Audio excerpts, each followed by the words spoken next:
First off, I'm really glad to be here, so yeah, we'll see how it goes. I'd like for us to take a step back and talk about the critical aspect of transformations. Whether it's DevOps, agility, ecology, I think what we'll see applies to any kind of transformation that involve a group of people. But first, a bit of who's this guy. I care about ecology. It's something that a topic that I find very interesting. There's a lot of science involved, and yeah, I think those days we should all care at least a bit and at least get informed. A second part that will definitely show in this presentation is that I'm kind of a YouTube addict. I consume a lot of videos, which is a bit why the first presentation talked to me, because I'm not a book person, definitely. I'm an Agile coach. I've been an Agile coach for 10 years. I'm going freelance currently. And lastly, yeah, my main locomotion way those days is electric bike. Thank you. And honestly, I didn't go to it because of ecological reason. I've gone to it because being stuck in traffic was a nightmare for me. And since I switched, it's a kind of a dream situation. And I've gone to London a few months ago with my family. It was a nice trip. We took the plane, yeah, because honestly, all the other ways of going there were very crappy. And yeah, and maybe that's a bit weird that I emphasize this part, but you'll see that we'll come back to it.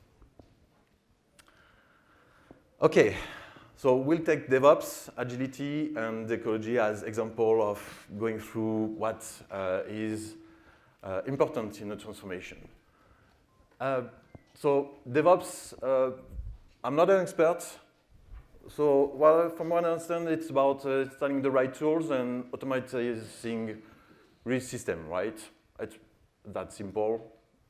It's very technical, and you just come and install it, and that's it.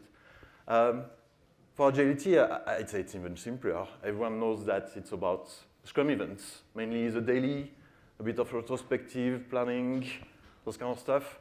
Story points apparently are very important. You have to do story points, right? It's critical. Okay, you get me? No, I don't think that for both, to be clear. Don't jump on me too fast. And I really like the topic of these 2 days, sharing and caring, because I deeply think that's at the core of what matters if you want a transformation, if you want a change to happen. So I'm a coach. If you came across coaches, you know we always talk about culture. Culture is important. Culture is the main thing, and you have to care about it and to change the culture. Yeah, I agree. But we'll try to be a tad more specific along the way. But yeah, I really think that we could start a new movement that says, save the iceberg, because you know the iceberg is kind of a metaphor for on the top, on the visible part, there's the tooling, there's the automating part, there's all the DevOps tools and frameworks and Scrum and this. But yeah, deep down, there's the culture. And honestly, if you remove it, the iceberg just sinks down and there's not much left to be done. So yeah, let's save the icebergs and care about the culture, build the culture, a strong culture in companies so you can have healthy changes. Of course, you'll see that there's a double sense. We have to save 2 kinds of icebergs in our world currently. What I'm suggesting here is that we go over, it's a perspective, it's a proposition that I want to make. there's 3 pillars that we'll discuss.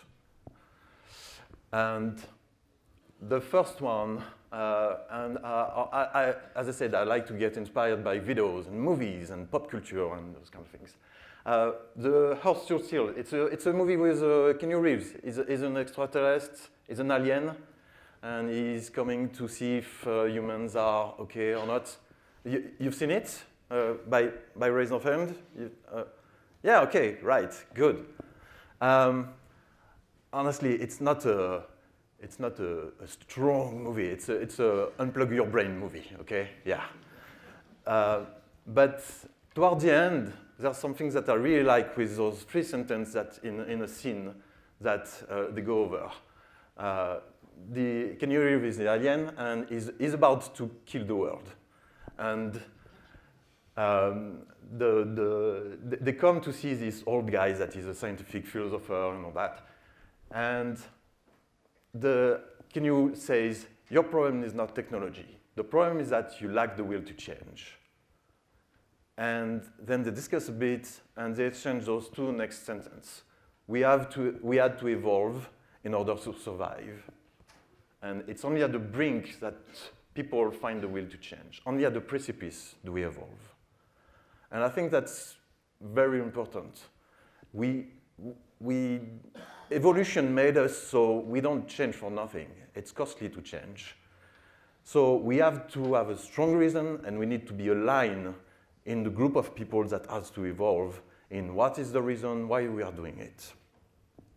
So yeah, the first pillar is find your precipice, discuss it in your organization, in your company, in your association, in your family, maybe, sometime. And align on what needs to change and why. So that's the first pillar.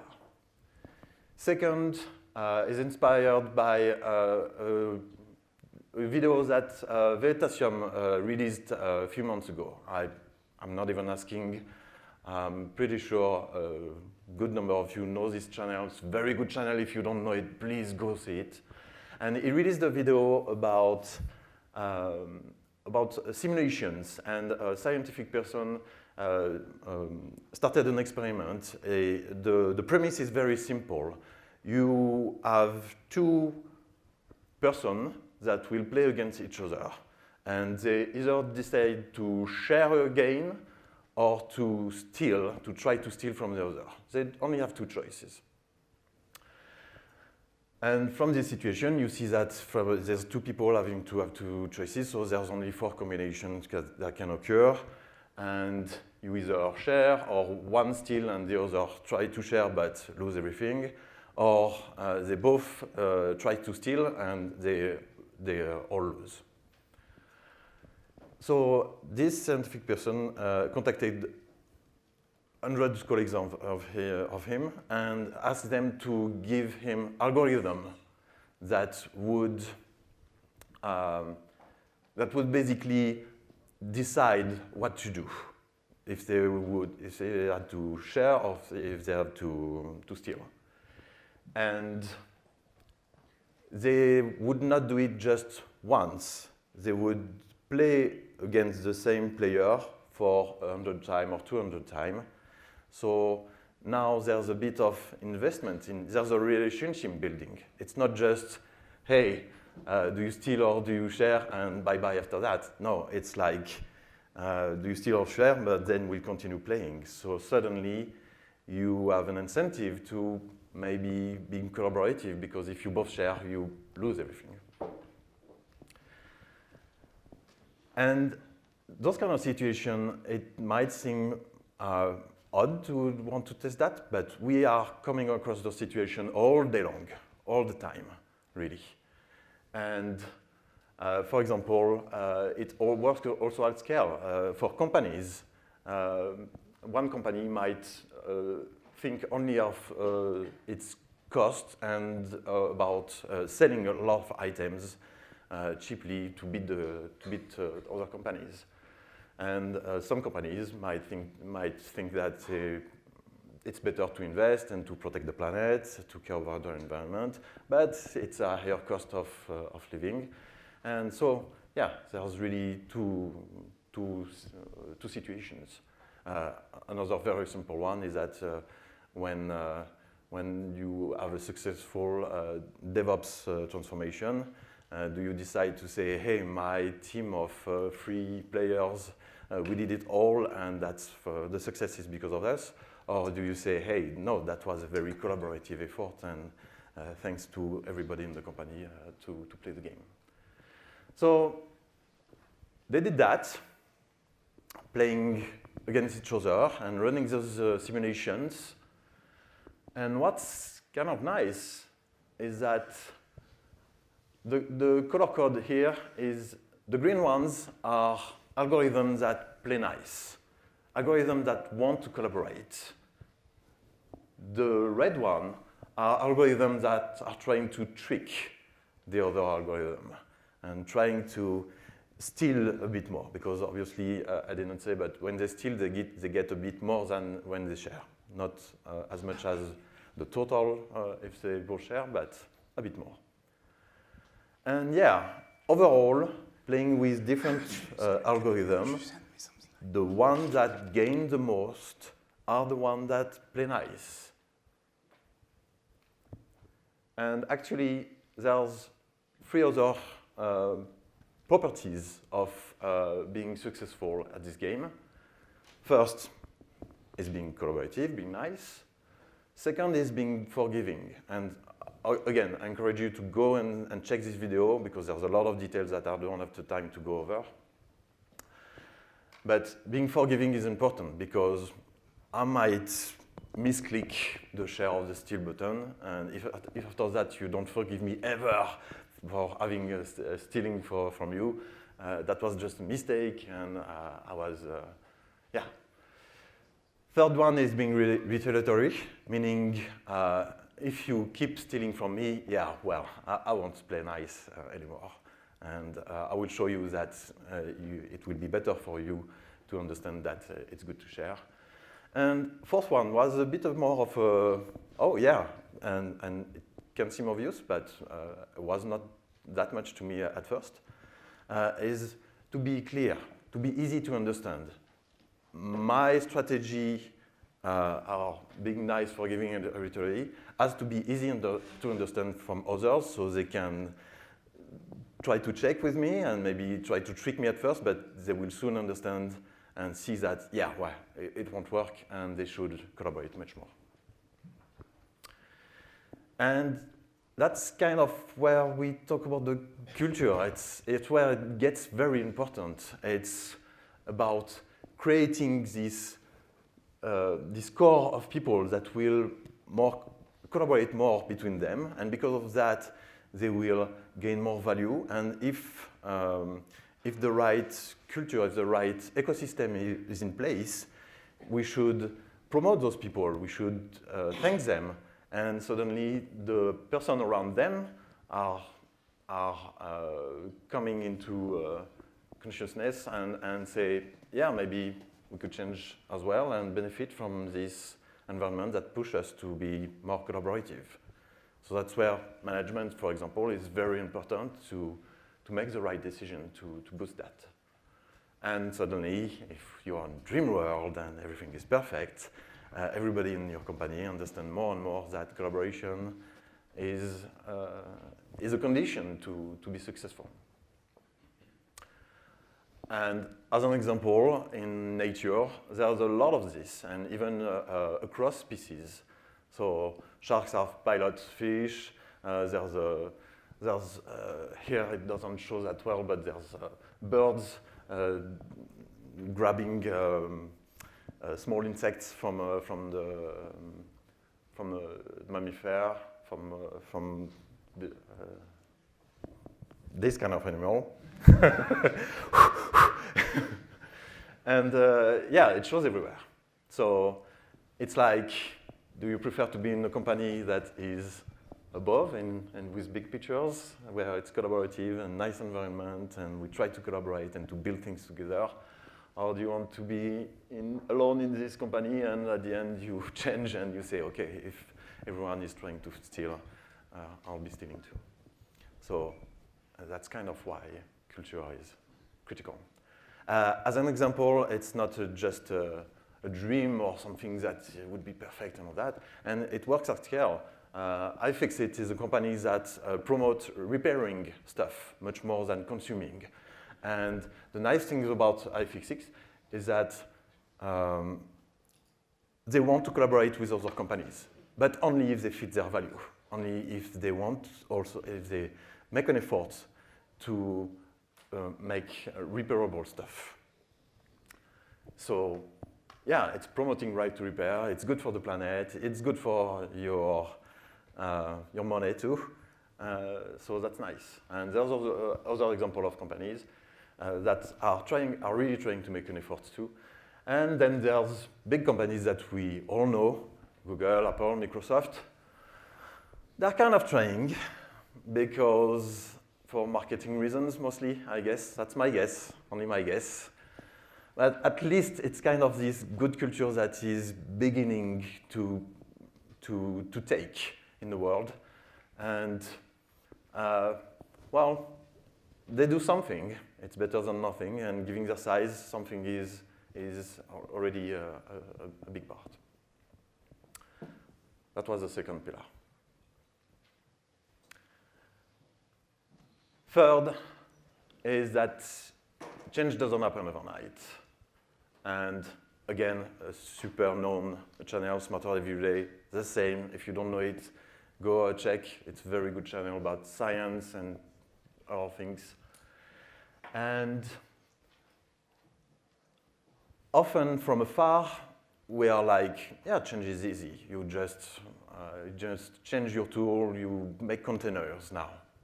That's not that hard. You change a bit your code, you put it in the container, that's it. See you, bye-bye. Well, this YouTuber had a friend, and this friend wanted to check with him a bit on how easy it was to change something. So he gave him a new kind of bike, and you see there's some cogwheels here, and so it makes so when you turn the handlebar one way, the wheel of the bike will turn the other way. Can I ask you again, how many of you were able to try such a bike? 1, 2, 3, yeah, a few of you had the opportunity. So he tried, and that's the starting point. That's how far it's gone. And you might think, well, it cannot be that hard. It's just one parameter. You just tilt the handlebar the other way, and that's it. Well, that's super hard. I'm one of the ones that should have raised his hand. I tried it also myself. It's basically impossible if you didn't train at it. And it's just one parameter. And that's what we have to realize in our job, is that we are asking people to change their way of working, change their way of thinking. And we are like, but come on, it's simple. You just do it that way now and not this way. Well, no. And he's taking his bike to conferences, and he's promising $200 to a person from participants to come and to do more than 3 meters with it. He doesn't have to have the cash on him. And he'll never have to pay those $200. It's really, yeah, it's really that tricky. He didn't quit though. And so after 8 months, 5 minutes a day, he was able to. He was able to run the bike and to go at it, running at first really like a child, and having a lot of issue. Just for the joke, his son did it in 2 weeks. So yeah, we can benefit from young minds in our businesses sometimes, a lot more flexible. The funny thing is that once he's gone through the effort in investing in changing, in learning a new way of doing things, he was in Amsterdam and asked for somebody to share his bike. He was not able to run the normal bike anymore because he really rewired his brain. So that's like, it's important to us because once it will get costly to invest in each other, to work together, to collaborate and all that. But we can count also on that once we'll get over the effort, what will cause the barrier, it's sinking, it's there now. After 15 minutes, he was able to click back and to be able to run the bike. He didn't unlearn it completely. And it goes end to end with the second pillar that we've seen before. It's like there's a mass effect. You have to help enough people to evolve enough so others around can see that, okay, yeah, it seems to work this other way of working. So that was the third pillar. And that was what I want to go over and talking about culture and the importance of it. It's like those three things, if your company doesn't care, if your management are not making real efforts to boost those things, it's not impossible, but it's hard. You need some leaders, and leaders are not only managers, but you need leaders in the company to show the way, to take some risks sometime and to try things. But yeah, culture is, to me, more important than tooling frameworks. It's a deep down. Okay, culture, but how? What can we do? How do we get forward with that? Well, find the precipice is that you have to make the reason why. Why are you doing DevOps? Why are you trying Agile? Why do we have to change our way of living for ecology? Is that bad that our planet have less animals and a few degrees more? Okay, we'll go to the beach and that would be great. We have to be more clear about why we are doing things and don't assume that it's easy to understand and that's obvious. It's not. Another example is the second, if it was not obvious, is collaborating more, taking opportunities, real opportunities, not go just on a workshop that is just team building. Do those if you want, but take real work opportunity to collaborate more, to talk with each other. And on this, I was very pleasantly surprised last year when I came to DevOps, and again this year with the two first presenters. Each time we talk about communication, we talk about that, the fact that there was an effort to be made to go and talk with some colleagues. The previous presentation, there was some discussion with managers to say, hey, the Big Bang, maybe not. So it's super important to create this interaction, and those interactions are the opportunities to build trust and to get to know each other and to get to know what we can expect from each other. And the last part, is to be ready to invest. Change won't happen overnight. If some magical DevOps coach or Agile coach comes to you and in your company and say, within 3 months, you'll be done. That will be all great and all. No. Maybe you'll make some first step and it will demonstrate that there's a value to go further. But it takes time. That's natural. And at first I talked about tooling and framework and those kind of things. Those frameworks are screaming to us that it's not the mechanical part of those that are important. Scrum, for example, presents those 3 pillars and emphasizes that transparency, inspection, adaptation are super important. And if some of you are in teams that do Scrum, I strongly advise and encourage you to have more of this more than the Scrum events. If you do this but not the Scrum events, you're good. But if you just do the Scrum events without doing this, you're likely to have your team members saying we have too much meetings. And the same, the DevOps, I really like the symbol of DevOps. It's an infinite loop of feedback, and it's basically promoting collaboration and communication. So again, save the iceberg. We have to really promote those culture, promote those base logic. I said that we would come back to it. So I decided to take the plane. Yeah, as I said, the other options were limited, and that was a choice. But at least that's an informed choice. I think it's re-emphasizing the first pillar, the precipice. I know about the precipice. I know about it. I will still choose to do things that are not good for it sometimes. I think it's the same with an agile transformation. I think it's the same for DevOps transformation. You won't do everything by the book. It's not the goal. If you try to do everything by the book, you're likely to just end up with a wall in front of you and not be able to cross the bridge. So, yeah, sometimes we'll still take the plane. But we just have to know that this is not taking a plane. This is taking a plane. And that's it. We know about it. No need for culpability, but just information and not denying it is the first step. Okay, and we are at the end. I just wanted to share a last thought about that, and that I think transformation is the wrong word here.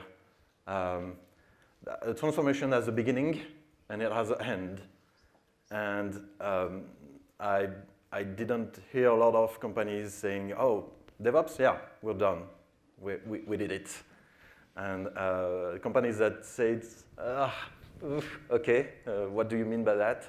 And the same with agility, and it will be the same for sure with ecology. It's a never-ending story. So, for those of you that are as old as me, you know where it comes from. Cool. Thank you very much.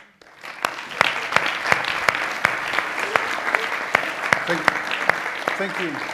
And I hope you have a lot of questions. Just a last thing before the question. This way you can prepare and think of what you would like to ask maybe.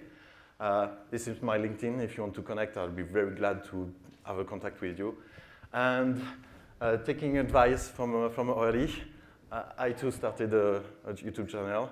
You're the first one that I'm really sharing that with, because I was a bit shy too. So I did it a year ago, something like that. I think there's more than 70 shorts or something like that. So if you're not too tired of me, there's that you can go and check. Cool. Thank you, Sylvain. Merci beaucoup.